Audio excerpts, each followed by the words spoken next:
시간에는 몸이 기억합니다 라는 주제를 가지고 주의 말씀을 함께 듣도록 하겠습니다.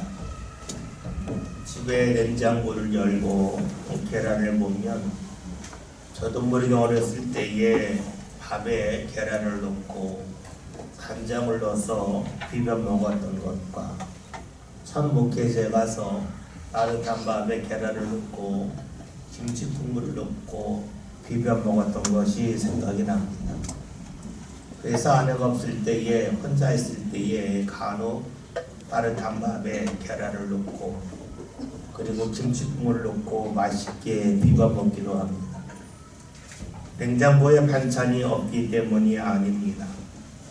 반찬이 충분히 넉넉함에도 불구하고 저도 모르게 어렸을 때 먹었던 그 밥에다가 계란을 넣고 비벼 먹는 것을 저도 모르게 하고 맙니다. 사실 제가 밥에 계란을 넣고 비벼 먹었던 것은 짧게는 30년 전, 길게는 50년 전 일입니다. 아주 오래된 일임에도 불구하고 계란을 보면 문득문득 그 생각이 떠오릅니다. 왜 그렇겠습니까?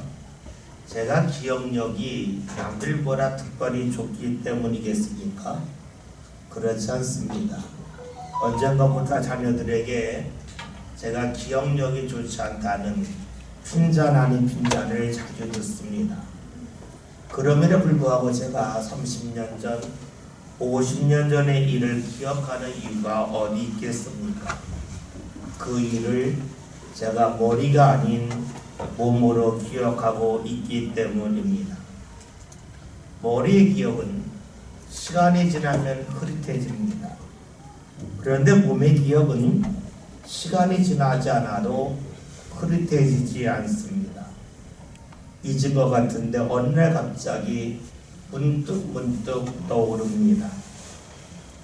여러분, 왜 그러한 일이 우리 삶 가운데 있겠습니까? 그 이유는 머리의 기억과 몸의 기억이 다르기 때문입니다. 머리로 기억하는 것은 오래 걸리지 않습니다. 사람이 집중하면 1초, 2초 아주 짧은 시간에도 머리로 기억할 수 있습니다. 반면에 몸의 기억은 그렇지 않죠. 몸으로 기억하려면 적지 않은 시간이 필요합니다. 그 일을 반복해서 해야만 기억할 수 있습니다. 머리로 기억하는 것은 어느 공간에 있는 것이든 관계가 없습니다. 반면에 몸의 기억은 그렇지 않죠. 몸은 공간의 제약을 받습니다. 그래서 내가 손이 갈 수 있는 곳, 내가 발이 닿을 수 있는 곳의 것을 기억을 합니다. 그러기에 머리의 기억과 달리 몸의 기억은 그 범위가 무척이나 제한적입니다. 사람은 가까이 하는 그리고 마주하는 그 대상을 기억을 하죠. 몸으로 기억을 합니다. 일만 그런 것이 아니에요. 사람도 역시 그러합니다. 가까이에서 자주 만나는 사람을 기억을 합니다. 우리가 누군가를 기억한다고 하는 것은 얼굴을 기억하는 것만이 아니지요. 그 사람이 했던 말, 그 사람의 표정, 또 그 사람의 생각이 기억이 나기도 합니다.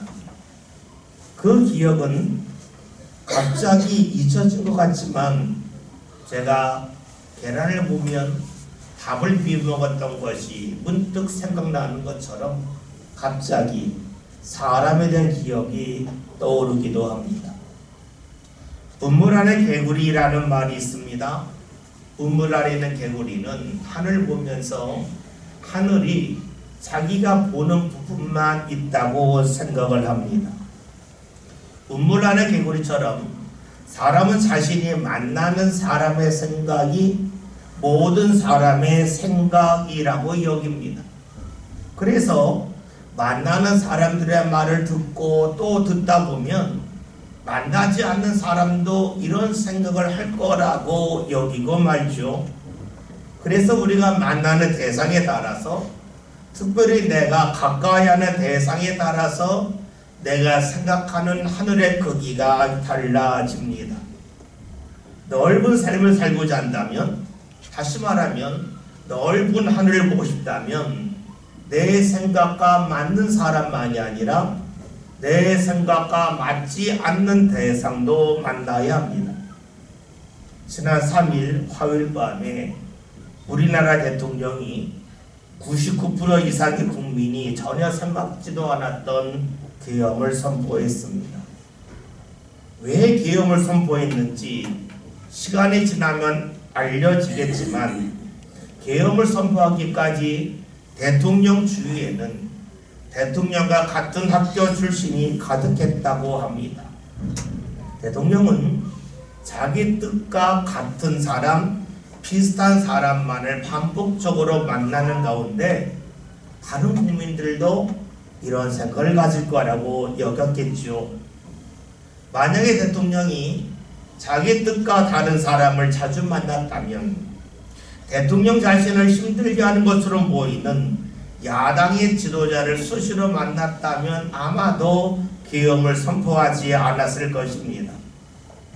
내가 가까이 하고 싶은 사람만을 만나다 보았더니 대통령은 어느 날 권위를 상실하고 말았습니다. 할 수 있는 일이 크게 줄어들었습니다. 우리는 오늘 권위와 대부분의 능력을 상실한 대통령을 보고 있습니다. 우물 안의 개구리처럼 자기 마음에 맞는 사람만을 가까이 하는 가운데 작은 것을 전체로 착각한 대통령을 보고 있습니다. 그러면서 우리는 자연스럽게 묻게 되죠. 그러면 나는 대통령과 얼마나 다를까 하는 것입니다. 내 마음에 맞는 사람을 만나면 편하죠. 마음과 생각이 맞지 않는 사람을 만나면 불편합니다. 그런데 우리는 만나는 사람의 영향을 받습니다.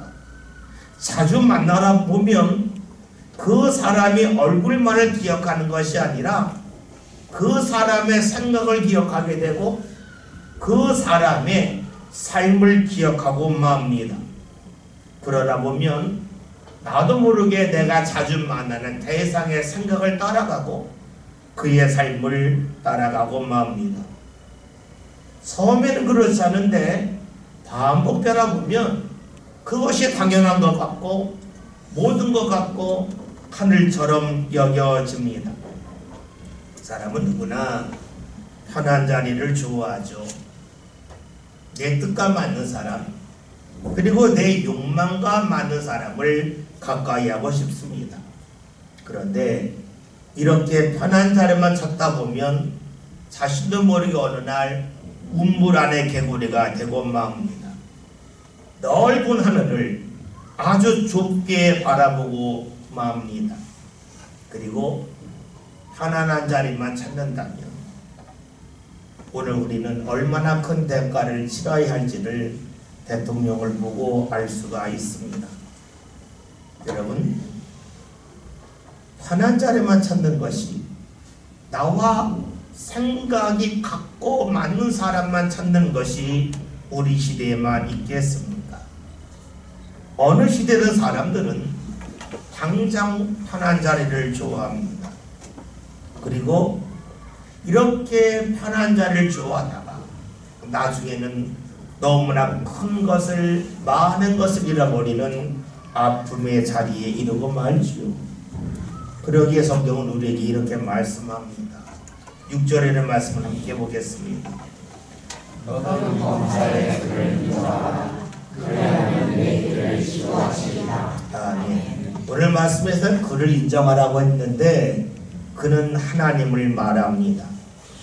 범사, 즉 어느 자리에 있든 어느 형편에 있든 하나님을 인정하라는 겁니다.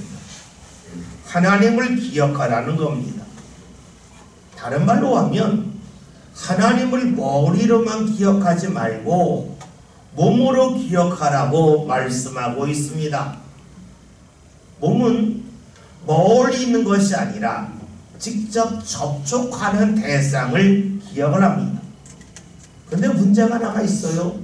하나님이 우리 눈에 보이지 아니한다는 겁니다. 그래서 우리는 하나님을 인정하고 하나님을 가까이하여 몸으로 기억한다는 것이 과연 무엇일까 대하여 묻게 됩니다. 하나님을 볼 수 없기 때문이죠. 왜 하나님을 볼 수 없습니까?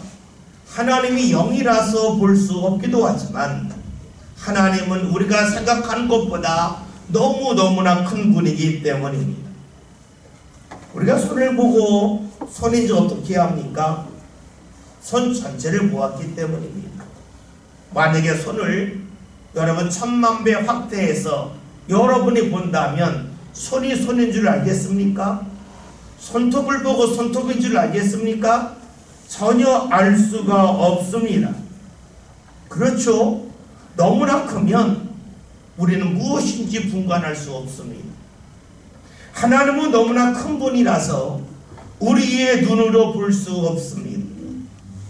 우리의 눈으로 볼 수 없을 뿐만이 아니라 우리의 생각 속에서도 하나님을 파악할 수가 없습니다. 그래서 우리가 하나님을 인정하려면 하나님을 보아야 된다고 말하는 것은 어리석기 그지없는 일입니다. 그렇다면 하나님을 인정한다는 것이 과연 무엇이겠습니까? 그것은 내가 어느 자리에 있든지 간에 그 자리에 하나님이 계시고 하나님이 나를 향한 뜻이 있음을 인정하는 것입니다. 내가 좋아하는 자리로 있고 내가 원하는 자리로 있죠. 반면에 내가 있고 싶지 않은 자리가 있습니다. 그러나 그 자리에도 하나님이 계시고 하나님이 나를 향한 뜻이 있음을 믿는 것이 바로 하나님을 인정하는 것입니다. 사람은 만나는 대상의 말과 행동에 영향을 받습니다. 우리가 하나님을 인정하고 하나님을 만난다고 하는 것이 과연 어떤 일로 이어지겠습니까? 6절에는 말씀 다시 한번 봅니다. 너는 범사에 그를 인정하라. 그리하면 내 길을 지도하시리라. 하나님을 인정하는 사람에게 하나님이 그 길을 인도하신다, 지도하신다고 말씀하고 있습니다. 지도하신다고 그러면 하나님이 나에게 말씀하는 것이 들려되지 않겠습니까? 라고 질문할 수도 있습니다. 물론 그럴 수도 있지만 하나님이 지도하신다고 하는 것은 하나님의 영향을 계속 받는다고 볼 수도 있습니다. 저희 집 큰아들이 회사를 다닐 때가 있었습니다. 몇 군데 회사를 옮기기도 했어요. 그리고 가서 이제 인사하러 갈 때에 제가 꼭 한 말이 있습니다. 어디 갈 때에 빈손 들고 가지 마라. 만나러 갈 때에 네가 할 수 있는 범위에서 자그마한 빵이나 주스를 꼭 사가라. 그리고 자녀가 제가 그렇게 하는 것을 늘 부어왔습니다. 그래서 저희 큰아들 어디 갈 때에 그냥 가지 않고 뭐 넉넉하지 않으니까 몇천 원짜리 빵이나 주스를 꼭 사갔다 합니다. 그런데 그 받는 이들이 너무 놀라더라는 거예요. 그런 사람이 없는데 그렇게 인사하니까 너무 놀랄 뿐만이 아니라 자기가 생각하고 기대한 것 이상으로 상대가 자신에게 호의를 베풀어 주었다라고 이야기했습니다. 여러분, 제가 자녀가 어디 갔을 때 같이 간 거 아닙니다. 그 자리에서 뭐라고 말한 건 아닙니다. 그런데 어렸을 때부터 보고 또 보는 가운데 그것이 자연스럽게 삶 가운데 자리 잡았고 그것이 삶 가운데 이어지면서 어디 갈 때에 인사하는 것이 자연스러워졌습니다. 가까이 하다 보면 사람은 영향을 받습니다. 하나님을 인정하고 하나님을 가까이 하면 자신도 모르게 하나님의 자신을 인도하신다고 하는 것을, 하나님의 영향을 받는다고 하는 것을 알게 된다는 겁니다. 물론 때로는 순간적으로 하나님이 강력하게 우리에게 다가오셔서 알려주실 때도 있지만 하나님을 가까이 하는 가운데 자신의 삶 가운데 자리 잡은 습관이 자연스럽게 나오면서 하나님의 인도함을 받게 됩니다. 그러면 하나님을 인정하는 것이 좋은 일이지만 그 일이 쉽겠습니까? 그러하지 않습니다. 왜냐하면 하나님과 내가 다르기 때문입니다. 내가 좋아하는 것과 하나님이 좋아하는 것이 다릅니다. 내가 중요하게 여기는 것과 하나님이 중요하게 여기는 것이 다릅니다. 여러분, 다를 때에 사람들은 무엇을 선택하겠습니까? 오늘 말씀 7절 함께 봅니다. 스스로 지혜롭게 여기지 말지어다. 여호와를 경외하며 나를 인도할지어다. 아멘. 사람은 하나님과 자신이 다름을 할 때에 무엇을 선택하냐면 내가 지혜롭다고 여기면서 내가 중요하게 여기는 것을 선택한다는 겁니다. 내게 좋은 것이 좋다고 여기기 때문입니다. 내 중심에 있는 것을 행하는 것이 내 삶을 윤택하게 한다고 여긴다는 것이죠. 이것을 성경에서는 스스로 지혜다 여긴다고 말씀하고 있습니다. 그런데 여러분, 나를 중심에 두는 것은 나 스스로 우물 안에 나를 가둔 것과 같습니다. 생각해 봅시다. 며칠 전 대통령이 계엄을 선포하면서 어떤 마음이었겠습니까? 나는 국가를 위한다. 내가 국가를 살리는 거다 하면서 자신의 결정을 지혜롭다고 여겼을 겁니다. 그런데 이것 때문에 국민들이 얼마나 힘든지, 경제가 얼마나 어려워지는지, 외국에서 우리나라를 신뢰하는 정도가 얼마나 떨어지는지를 몰랐습니다. 왜 그랬을까요? 자기를 중심에 두었기 때문입니다. 봅시다. 하나님이 아닌 자기 자신을 중심에 두는 사람은 무엇을 중심으로 보겠습니까? 지금 내가 있는 자리, 지금 나의 형편을 중심에 둡니다. 그런데 네가 지금 처해 있는 상황을 중심에 둘 때에 일어나는 일이 무엇입니까? 오늘 성경에서 말한 그것이 악이라는 겁니다. 오늘 말씀 그래서 7절에서는 여호와를 경외하며 악을 떠나라고 말씀하고 있습니다. 내가 지금 처해 있는 상황을 중심에 둘 때에 사람은 악해집니다. 악한 일을 계획하고 악한 일을 한 사람은 거의 없습니다. 악한 일을 하지 않았다고 여겼는데 시간이 지나놓고 보면 악한 일이라고 내가 잘못했다고 생각하는 것이 사람입니다. 그러기 악한 일의 특징은 지금 옳아 보인다는 겁니다. 시간이 지나면 옳지 않다는 것이지요. 우리가 누군가에게 분노하여 큰 소리 칠 때가 있습니다. 큰 소리 칠 때는 나름 이유가 있어요. 이유 없이 큰 소리 치는 사람이 어디 있겠어요?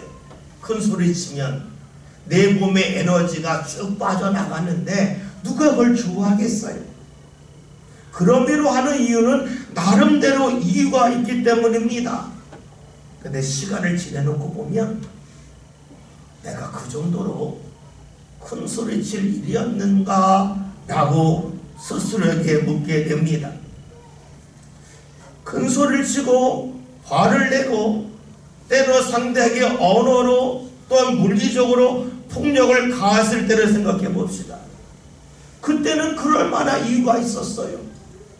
내 시간을 지내놓고 보면 내가 좀 과하지 않았나, 필요 없는 것까지를 했다고 하는 생각이 찾아옵니다. 무엇을 말합니까? 하지 않아도 될 일을 했다는 겁니다. 하지 말아야 할 일을 했다는 겁니다.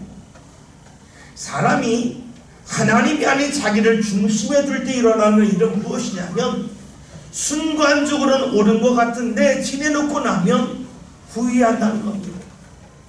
그래서 사람이 악한 일을 계획하지 않았지만 악한 일을 저지르고만 합니다.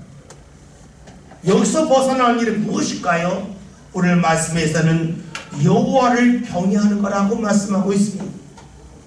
어느 자리에 있든 어느 형편에 있든 하나님을 높이라는 거죠. 여러분, 우리가 하나님을 높일 때 우리에게 어떤 일이 일어나겠습니까? 8절에는 말씀을 함께 봅니다.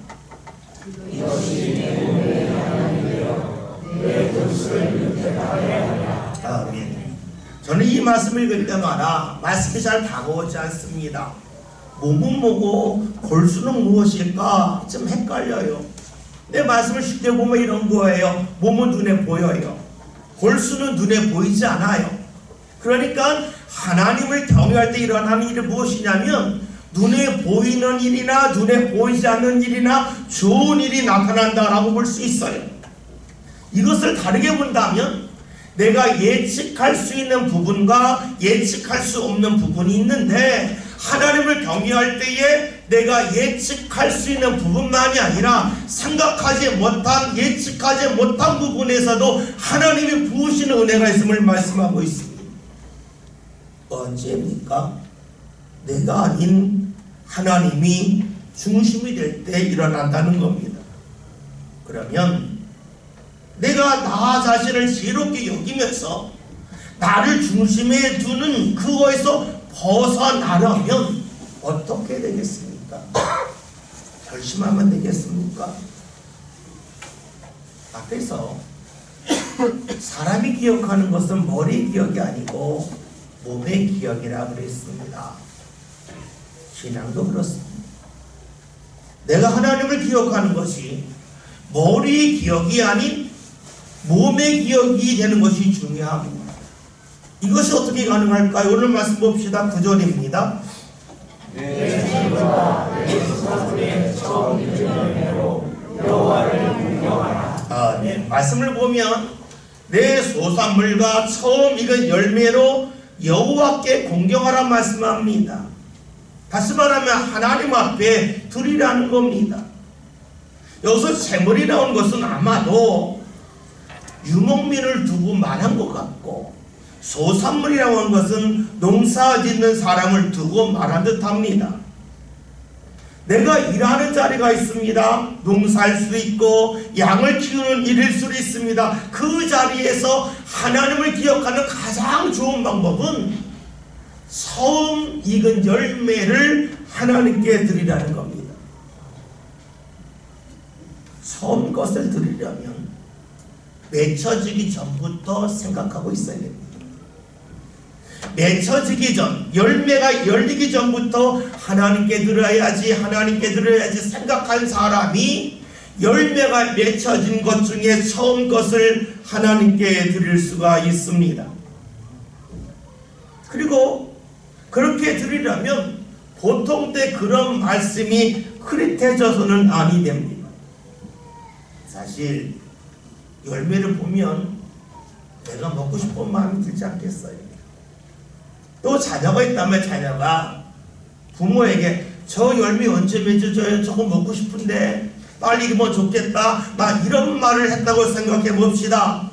그러면 처음 열매가 익었을 때에 이것을 자녀가 아닌 하나님 앞에 드린다고 하는 것이 쉬운 일이 아닙니다.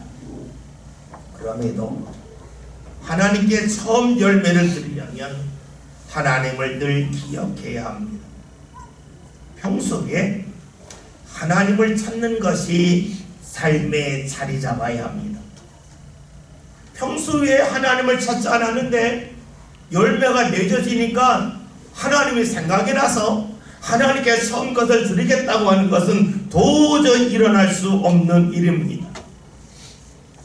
하나님을 찾는 것이 삶에 자리 잡은 사람이 있습니다. 하나님을 찾는 것이 몸의 기억으로 남은 사람이 있습니다. 이 사람이 처음 열매를 하나님께 드릴 수 있습니다. 이렇게 말할 수도 있습니다. 처음 열매는 그다지 탐스럽지 않아요. 그러니까 제가 열매 많이 맺어졌을 때에 가장 좋은 거 하나님께 드릴 거예요. 그러니까 처음 거는 내가 먹어도 되고 자녀가 먹어도 돼요 라고 주장할 수도 있습니다. 여러분, 정말 그렇겠습니까? 처음 것을 하나님께 드리지 않는 사람이 가장 좋은 것이 맺혀졌을 때에 하나님께 드릴 수 있겠습니까? 성경은 말씀합니다. 아니라는 겁니다. 왜 그렇습니까? 하나님을 기억하는 것이 몸에 자리 잡은 사람이 범사, 즉 모든 일 속에서도 하나님을 기억할 수가 있고 하나님의 인도함을 받을 수 있기 때문입니다. 여러분, 내가 다 안다고 여길 때에 누구 말을 듣겠습니까? 내가 다 안다고 여길 때에 누구의 말에 귀를 기울이겠습니까? 아무도 없습니다. 내가 모른다는 것을 알 때에, 내가 알지만 제대로 모른다고 여길 때에 누군가의 말을 듣습니다. 하나님이 지도받는 것도 그렇습니다. 내가 너무나 많은 것을 안다고 여기면 하나님이 지도받지 않습니다. 내가 잘 모른다, 내가 아는 것이 극히 적다고 인정하는 사람이 하나님의 말씀에 귀를 기울이고 하나님의 지도를 받을 수 있습니다. 봅시다.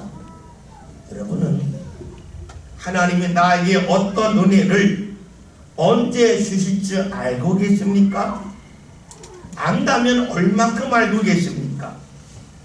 우리는 하나님이 내게 베푸신 은혜가 언제 얼만큼 임할지 아무런 모릅니다. 그러기에 하나님이 베푸신 은혜를 받으려면, 오늘 말씀대로 한다면 하나님의 지도를 받으려면 필요한 것이 무엇입니까? 범사의 하나님을 인정하는 겁니다. 하나님을 인정하는 것이 몸의 기억으로 남은 사람입니다. 구체적으로 말한다면 처음을 하나님께 드릴 수 있는 사람입니다. 처음 것을 드리지 않고 미루는 사람이라면 범사에 하나님을 인정하기가 어렵습니다. 우리 말씀을 보면서 나는 농사 안 지니까 처음 열매 맺을 것도 없고 괜찮다라고 생각할 수도 있을 겁니다. 근데 여러분, 주께서 왜 이런 말씀을 주셨겠습니까? 삶 가운데 하나님을 기억하라는 겁니다. 오늘 우리가 하나님 앞에 시간을 드림에 있어서 처음 시간을 하나님께 드리는 것이 필요합니다. 바쁘니까 여유가 있을 때에 드리겠습니다 할 수도 있습니다. 하나님 앞에 물질을 드릴 때에 내가 지금 할 일이 많이 있으니까 이거 다 하고 드리겠습니다 라고 말할 수도 있습니다. 급한데 급한 것부터 해결해야 되지 않겠습니까? 라고 말할 겁니다. 그런데 여러분, 이런 삶의 특징이 있습니다. 지금 자신이 중심이 되어 있다는 겁니다. 물어봅시다. 지금 좋은 것이 앞으로도 좋을 수 있겠습니까? 오늘 성경에서는 하나님을 인정하고 또 하나님을 기억하는 것이 몸에 배고 처음 것을 누린 사람에게 주신 은혜를 말씀하고 있습니다. 그것이 무엇일까? 오늘 10절의 말씀 함께 봅니다. 그리하면 내 자고가 가득히 차고 내 포도주들에 새 포도즙이 넘치리라. 아멘. 말씀의 핵심은 차고 넘쳤다는 데 있습니다. 하나님을 인정할 때에 어떤 일이 생기는가? 하나님이 주신 은혜를 가득 채워 주셔서 하나님의 계획이 이루어지는 사람이 된다는 겁니다. 이 말씀을 다르게 본다면 하나님을 인정하지 않을 때에 열매를 맺지 못한다, 포도즙이 없다는 것이 아닙니다. 창고에 쌓을 것이 없다는 것이 아닙니다. 쌓기는 쌓는데 온전히 채우지 못한다는 것을 말씀합니다. 이 말씀은 우리가 물질로 볼 수도 있겠지만 하나님 허락하시는 기쁨으로도 볼 수 있습니다. 우리가 하나님을 인정하며 살 때에, 하나님을 몸으로 기억하며 살 때에 하나님께서 내 삶 가운데 주시는 기쁨이 하나님의 계획대로 가득 채워진다라는 말씀으로 볼 수 있겠죠. 감사도 역시 그럼 내가 중심이 될 때 일어나는 일은 무엇입니까? 채울 것을 채우지 못한다는 겁니다. 앞으로 우리나라가 어떻게 될지는 모르겠지만 대부분의 국민들은 알고 있습니다. 대통령이 주어진 임기 다 채우지 못할 거다. 혹여나 채운다 할지라도 할 수 있는 일을 다 하지 못할 거다. 왜 그렇겠습니까? 내가 중심이 되는 자리에서 계속해서 있었기 때문입니다. 중요한 것이 여기 있습니다. 하나님을 기억하는 겁니다. 머리로 기억하는 것이 아니라 몸으로 기억하는 겁니다. 먼저 하나님을 찾는 겁니다. 시간을 하나님 앞에 드리고 내가 사용하고 싶은 많은 일이 있지만 먼저 하나님 앞에 물질을 드리는 겁니다. 쉽지 않습니다. 그리고 그 기억이 빨리 자리 잡지 아니합니다. 그러나 잊지 마합시다. 주께서 주시는 말씀은 그리할 때에 차고 넘치게 하십니다. 하나님의 계획이 온전히 이루어짐을 말씀하고 있습니다. 우리는 말씀을 보면서 몸의 기억이 왜 중요한지를 살피면서 예수님께서 이 세상을 사셨던 방법을 우리는 이해할 수가 있습니다. 예수님은 하나님과 같은 분입니다. 그 예수님이 세상에 오셨을 때에 하나님 앞에 계속해서 기도했습니다. 우리가 볼 때에는 기도 안 해도 될 것 같은데 뭐라 기도하실까 하는 생각을 할 수도 있습니다. 그러나 여러분, 예수님은 사람을 만납니다. 사람의 영향을 안 받을 수가 없습니다. 그 영향은 처음엔 아무것도 아닌 것 같지만 시간이 거듭되면 쌓이게 됩니다. 마치 물방울이 똑똑 떨어지지만 계속해서 떨어진 물방울이 바위를 뚫는 것처럼 사람의 영향력이 내 삶을 뚫고 나갑니다. 예수님은 일을 하셨어요. 그러기에 예수님은 하나님을 찾습니다. 기도합니다. 하나님을 찾는 것이 몸의 습관이었습니다. 하나님을 찾는 것이 모든 일을 통해서도 이어졌습니다. 그런 예수님이기에 하나님이 세상에 보내신 그 목적을 그대로 이루실 뿐만이 아니라 하나님이 부어주시는 은혜의 주인공이 되셨습니다. 그 예수님은 예수님 시대의 사람들만 구원하는 것이 아니라 그 이후에 이 세상에 오는 모든 사람들의 구원자가 되셨습니다. 왜 그렇습니까? 예수님은 하나님을 몸으로 계속해서 기억했기 때문입니다. 몸으로 하나님을 기억하기 위하여 끊임없이 계속해서 하나님을 찾았기 때문입니다. 오늘 우리가 그 예수님을 믿고 있습니다. 그 예수님을 붙잡고 있습니다. 왜냐하면 그 예수님이 우리와 함께 할 때에 우리도 예수님처럼 몸으로 하나님을 기억하는 삶을 살 수 있기 때문이죠. 오늘 말씀 제목이 몸이 기억합니다입니다. 여러분들은 하나님을 무엇으로 기억하고 계십니까? 머리로 기억하고 계십니까? 몸으로 기억하고 계십니까? 여러분은 앞으로 하나님을 머리로 기억하는 사람으로 살길 원하십니까? 몸으로 기억하는 사람으로 살길 원하고 계십니까? 머리의 기억은 짧은 시간에 가능하지만 어느 순간 사라집니다. 몸으로 기억하기까지는 수많은 훈련과 반복이 있어야 되기 때문에 쉽지 않습니다. 그러나 몸의 기억은 나도 모르게 문득 떠오릅니다.